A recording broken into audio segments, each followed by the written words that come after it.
Today, as Europe's war engulfs and weakens more nations, the little men who command the world's third largest navy see in the South Pacific the richest of all colonial prizes, the Netherlands Indies, almost defenseless. But between Japan and the Dutch East Indies, they see a potential barrier, the Philippines, a group of 7,091 Pacific islands which, still under the protection of the U.S. flag, constitute the only major hazard to Japanese plans for new conquest in the war year of 1940. In the war-racked Orient of 1940, the islands of the Philippine group, second only to the Dutch East Indies in natural wealth and resources, are assuming a new strategic and economic importance. At Manila, busy capital of the Philippine Islands, the Japanese see the thriving center of a foreign trade that would help to bolster Japan's floundering war economy, provide some relief to the Japanese businessman, hard hit by taxes at home and boycotts abroad. Already the Philippines do an annual domestic business of $500 million, in addition to a foreign trade of $250 million.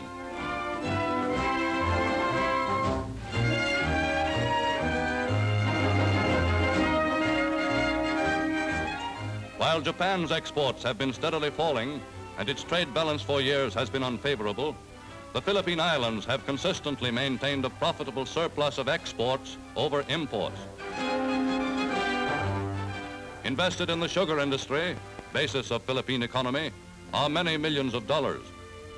Though long a troublesome competitor of U.S. and Cuban sugar interests, in Japanese hands, Philippine sugar could be dumped in European markets for quick barter or for much-needed foreign exchange.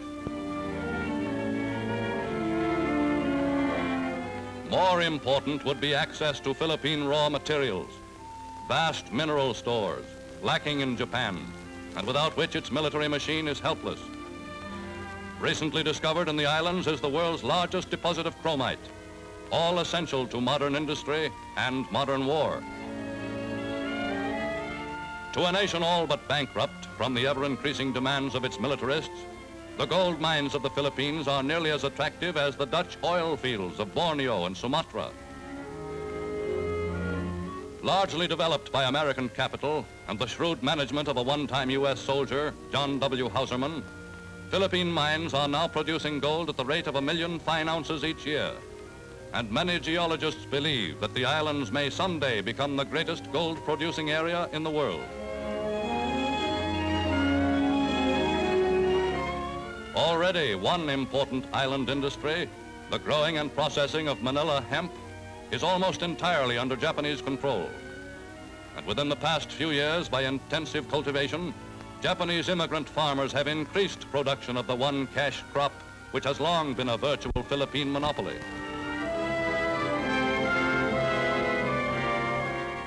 Japan sees in the mountain forests of the Philippines a limitless supply of hardwood timber, a commodity she lacks and must have. The Battle of Manila was among World War II's deadliest conflicts outside of Europe's borders. More than 100,000 civilians lost their lives from February 3rd to March 3rd, 1945. Back then, Jose Quilitan Sr. was a guerrilla fighting against the Japanese. He is now 105 years old. Those bad things they did to us, those things are hardest to bear.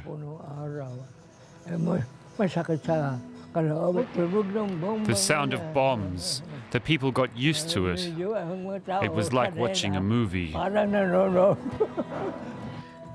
I am talking about events that happened 68 years ago, but I remember the events quite vividly. The whole of the UP campus was taken over by the Japanese. And every morning, the Japanese would take out their garbage around 10 o'clock. There would be a crowd waiting for the garbage to come out because food was so difficult during the war. Food was so difficult. People are waiting there to salvage whatever food they can get from the garbage. This is garbage.